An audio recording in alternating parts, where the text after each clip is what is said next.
الخاسرين ربنا آتنا في الدنيا حسنة وفي الآخرة حسنة وقنا عذاب النار وصلى الله على سيدنا محمد وعلى آله وصحبه وسلم والحمد لله رب العالمين. Assalamualaikum warahmatullahi wabarakatuh.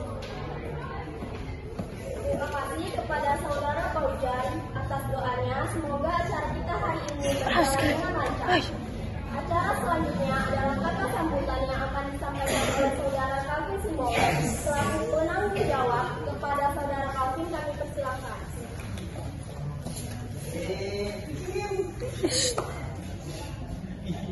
Assalamualaikum warahmatullahi wabarakatuh. Salam sejahtera bagi kita semua. Selamat sore kepada Bapak Ibu dan teman-teman yang berbiasa. Pertama-tama, marilah kita mengucap puji dan syukur kepada Tuhan Yang Maha Esa atas berkat dan karunia-Nya kita dapat berkumpul di acara seminar yang luar biasa ini dengan tema DBMLT Workshop Manajemen Emosi untuk Gen Z. Saya ingin mengucapkan terima kasih yang sebesar-besarnya kepada para panitia yang bekerja keras dalam menyelenggarakan acara seminar ini dan kepada para pemateri dan teman-teman Gen Z semua yang telah hadir pada acara seminar ini. Acara ini diselenggarakan dengan tujuan untuk membahas bagaimana manajemen emosi dapat menjadi suatu faktor kebahagiaan dan menjadi faktor penting bagi kesehatan mental kita. Hari ini kita akan membahas bagaimana cara mengontrol emosi, mengendalikan diri dan menemukan strategi baru untuk mencapai faktor kebahagiaan bagi kita sendiri. Kiranya ilmu yang kita peroleh tidak hanya bermanfaat bagi kita pribadi, tapi bermanfaat juga bagi lingkungan sekitar kita. Semoga acara ini dapat berjalan dengan baik dan mari menikmati semua sesi yang telah kami persiapkan. Akhir kata, saya ucapkan terima kasih atas perhatiannya. Selamat mengikuti seminar. Assalamualaikum warahmatullahi wabarakatuh. Salam sejahtera bagi kita semua. Demikian sambutan dari saudara.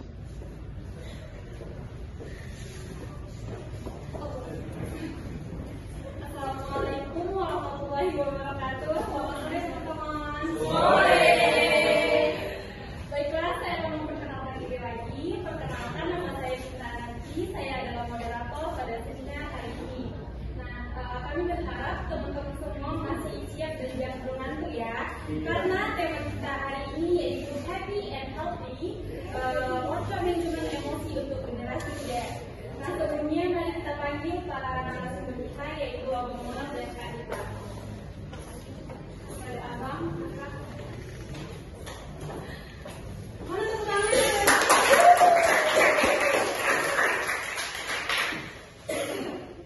Tanpa berlama-lama, kita berbuang waktu juga.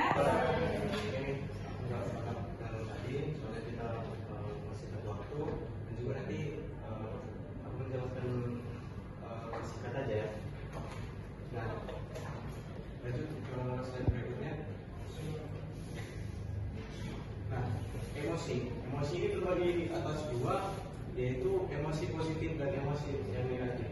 Siapa di sini yang tahu emosi positif? Emosi positif yaitu emosi yang membuat lingkungan sekitar kita juga merasa positif, merasakan hal yang positif. Kayak apa? Merasa bahagia, merasa puas, ataupun merasa bersemangat. Nah, teman-teman sekalian, emosi positif ini mungkin datang kepada kita saat kita merasakan sukacita, atau mungkin saat ada yang di sini merasakan cinta, atau saat kalian merasa bersyukur. Nah, emosi positif ini berdampak positif bukan cuma kesulitan kalian juga, tapi pada diri kalian, terutama pada mental kalian dan juga fisik kalian. Karena bisa kita tengok orang yang merasakan emosi positif itu orangnya lebih seram katanya daripada orang yang merasakan emosi negatif. Nah, emosi negatif ini emosi yang seperti apa? Emosi yang membuat kita merasa tidak nyaman, emosi yang membuat kita merasa tidak nyaman seperti sedih, marah, takut, atau cemas, bahkan frustasi. Nah, untuk teman-teman yang merasakan emosi negatif ini mungkin berdampak bukan hanya berdampak pada mental kalian, tapi ini juga berdampak pada fisik kalian. Nah, orang yang suka marah itu biasanya dia suka jiwa.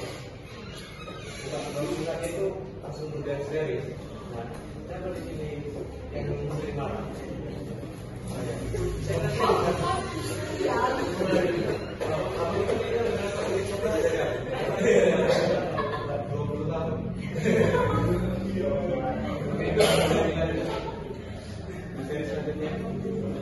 Nah, sekarang yang dihadapi gadget dalam mengelola emosi. Kenapa gadget? Soalnya kita semua di sini gadget. Yang dialami oleh gadget sama generasi sebelumnya itu berbeda. Nah, tekanan yang dialami gadget ini sedikit lebih modern ya. Yang pertama, tekanan media sosial. Ini seringkali kita rasakan di media sosial itu kan mempengaruhi emosi kita. Karena kita merasakan senang, ada di sini yang mau tiba-tiba ketawa sendirian dengan HP. Ada tiba-tiba yang merasakan cemas, panik, atau merasakan emosi karena dia tersuka dengan konten ini emosi. Yang muncul itu. Nah, itu seringkali. Oke, yang terakhir ini ada berita mengenai istri yang dibacok. Coba kalian dengar di sini, gimana ekspresi kalian? Dari emosi. Ada yang istri cemas karena istri kalau kepo takut dia karaokean. Coba tahu kan kalian sering live karaokean, jadi pas kalian tengok video itu kalian jadi panik, jadi takut apalagi karaokean. Jadi takutnya kan teman bos kalian datang terus kalian. Jangan mencari. Itu tekanan dari media sosial. Dan juga ini berkesinambungan juga dengan informasi yang berlebihan. Informasi yang berlebihan sekarang yang kita dapat itu bukan cuma dari mulut ke mulut, tapi juga dari media sosial. Informasi yang berlebihan ini membuat kita merasa cemas juga. Contohnya seperti apa ya? Tapi intinya informasi yang berlebihan ini, apalagi dari media sosial itu bukan cuma satu informasi yang kita dapat, banyak informasi yang kita dapat itu mempengaruhi emosi kita. Kadang kita jadi merasa takut, merasa cemas. Nah, emosi itu bukan cuma sekedar senang atau nangis ya, atau marah, tapi banyak yang sudah dijelaskan tadi, di emosi negatif sama emosi yang positif tadi. Nah, selanjutnya tekanan untuk sukses. Tekanan untuk sukses ini bukan cuma dirasakan oleh generasi, tapi generasi sebelumnya juga. Setiap kita yang masih berjuang, yang masih berjuang, nah, dari tekanan ini membuat kita merasa panik, cemas. Jadi kadang kita spontan emosi karena kalau kita pernah nggak di sini orang tua kita dan kita nanya kabar. Nah, kadang ditekan sama kita, kau ini. Nah, mau nanti tiba-tiba kita kayak kalau ini setiap telepon aku ngomongnya seperti itu. Padahal tujuanku ke kegiatan ini emang mau sukses ya, bukannya mau main-main. Jadi itu tekanan sukses, tekanan dari media sosial dan juga informasi yang berlebihan. Boleh dilanjut? Jadi untuk teman-teman yang sini kita bisa membaca dengan emosi yang tadi itu. Sebelumnya. Nah, bagaimana cara kita mengelola emosi ini dengan baik? Yang pertama itu kenali apa yang kamu rasakan. Kenali apa yang kamu rasakan. Misalnya, kita kenapa melakukan karena melakukan sesuatu ini? Apakah karena kamu selama ini yang masih kurang? Nah, banyak sekarang orang tiba-tiba emosi padahal selama ini dia nggak serius. Nah, banyak orang yang seperti itu. Nah, jadi kita kenali dulu apa yang kita rasakan, kita introspeksi diri, kita ngaca dulu, baru bisa kita mengambil kesimpulan. Yang selanjutnya ambil jeda sebelum bereaksi. Nah, ini seringkali terjadi teman-teman, apalagi kita banyak.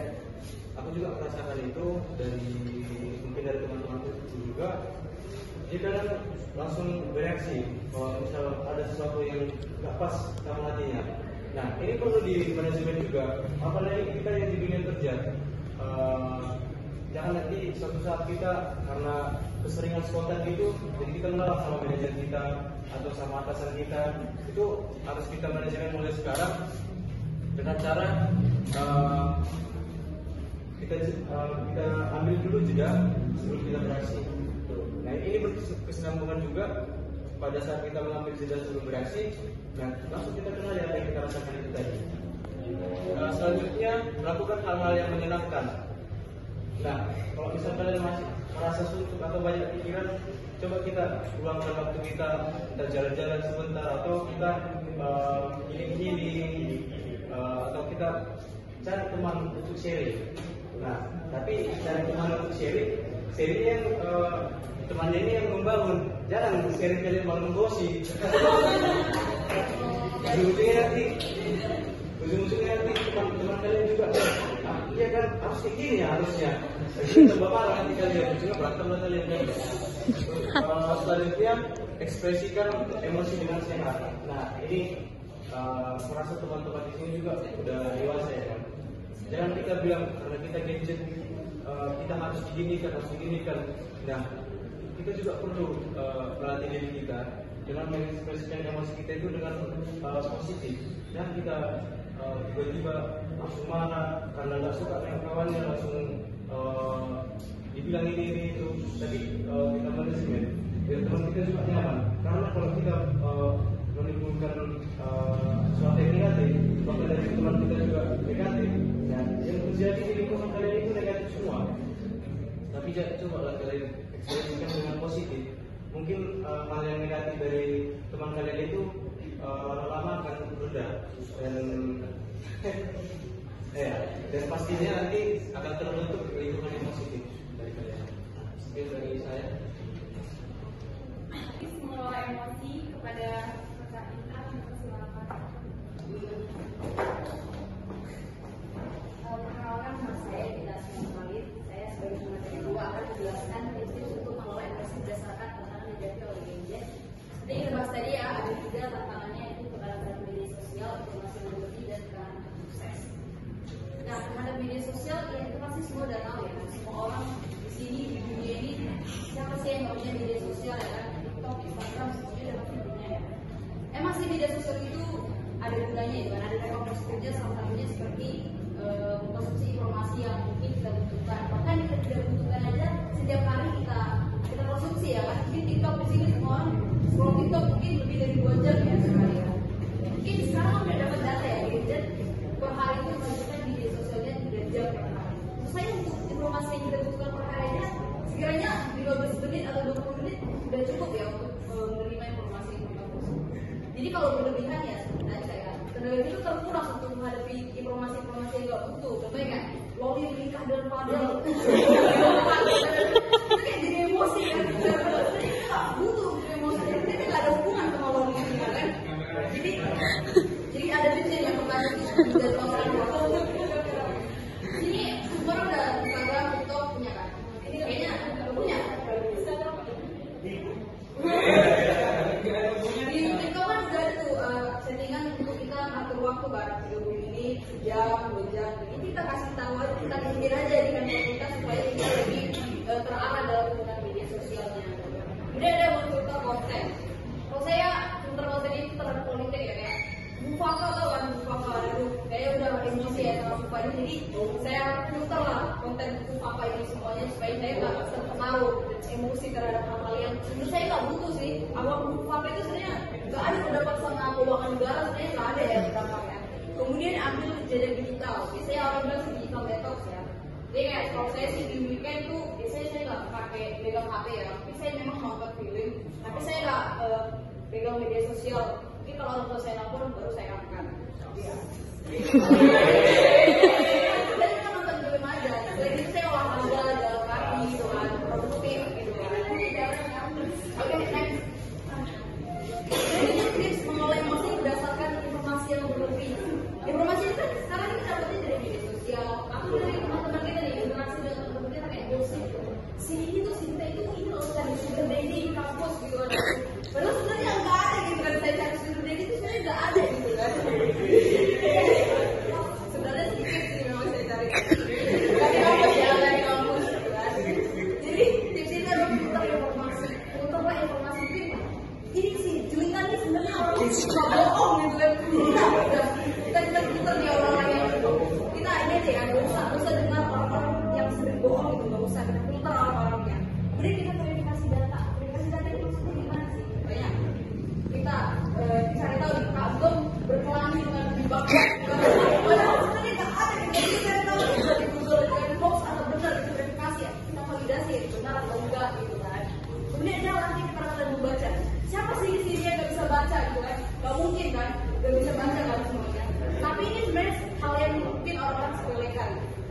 membaca itu bukan hanya bisa kayak mengeja ya, tapi kayak saat kita mengelola emosi itu, jadi kita kayak mungkin yang berita ingin sampaikan itu adalah Politeknik ingin menciptakan mahasiswa yang berprestasi, tapi kita mengelola emosi itu jadi hal-hal lain sehingga kita terkuras emosi itu membawa waktu terhadap hal-hal yang tidak butuhkan. Kemudian ada tips untuk menghadapi tekanan untuk sukses. Mungkin kayak orang-orang sekitar kita kayak udah aku dapat PTN klaster 1 di UI, sedangkan kamu tuh jadi pomet apa lah, padahal sebenarnya berbeda orang-orang cara susahnya itu beda-beda gitu kan.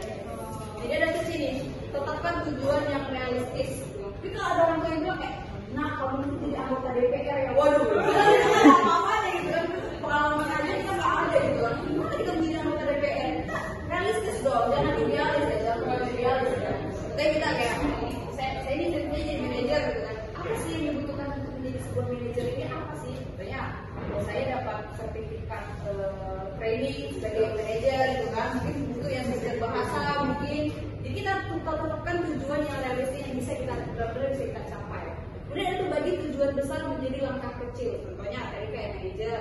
Kita bagilah tujuan-tujuan yang kecil, katanya untuk mencapai manajer ini apa aja yang dibutuhkan, sertifikat, mungkin minimal D4, jadi kita tetapkan dulu tujuan-tujuan kecil untuk mendukung tujuan yang besar tadi. Kemudian selanjutnya adalah rayakan keberhasilan kecil.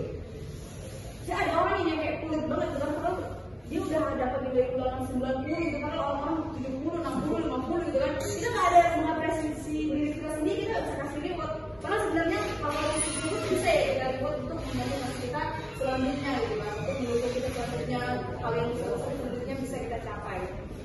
Kemudian yang terakhir itulah berikan waktu untuk istirahat. Untuk waktu untuk istirahat ini gak hanya dari media sosial ya, berinteraksi dengan teman-teman kita di kampus itu sebenarnya melelahkan gitu kan. Kadang dia ngebantu lah di sana, kadang bosnya nggak benar lah. Terus saat apa ya, menguras tenaga gitu kan. Jadi kita sebaiknya memberikan waktu untuk diri kita sendiri, mungkin kayak siang lah gitu, atau meluangkan waktu untuk istirahat. Begitu ya teman-teman, sekian dari saya, terima kasih. Tadi jadi nggak ngantuk ya, karena kontennya cowok-cowok.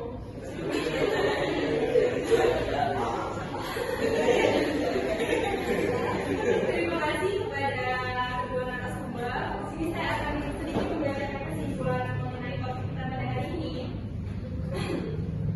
Mengelola emosi bukanlah sesuatu yang mudah, tapi saat kita mengelola emosi itu sangat penting untuk kesehatan mental kita. Nah, jika teman-teman mampu mengenali, mengelola, dan mengetahui emosi dengan baik, kita bisa menjalani hidup yang bahagia dan lebih sehat lagi. Tidak apa-apa untuk merasa marah, sedih, dan cemas. Yang penting kita mampu menghadapinya dan tetap tenang, kenali emosi kita, dan kita bisa melewati tantangan apapun dengan lebih baik lagi.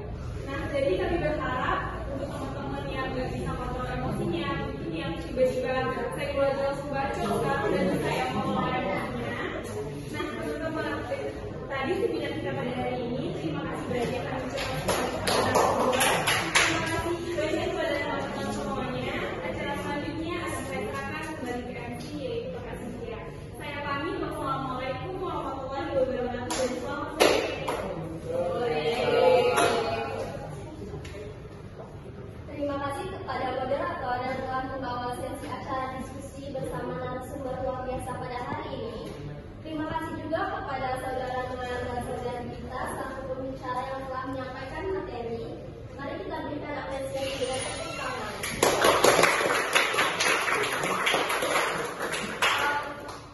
Sampailah kita di acara penghujung hari ini. Sebelumnya saya akan menyampaikan sedikit mengenai kesimpulan pada hari ini. Mengelola emosi adalah kunci untuk kesejahteraan Gen Z di era digital.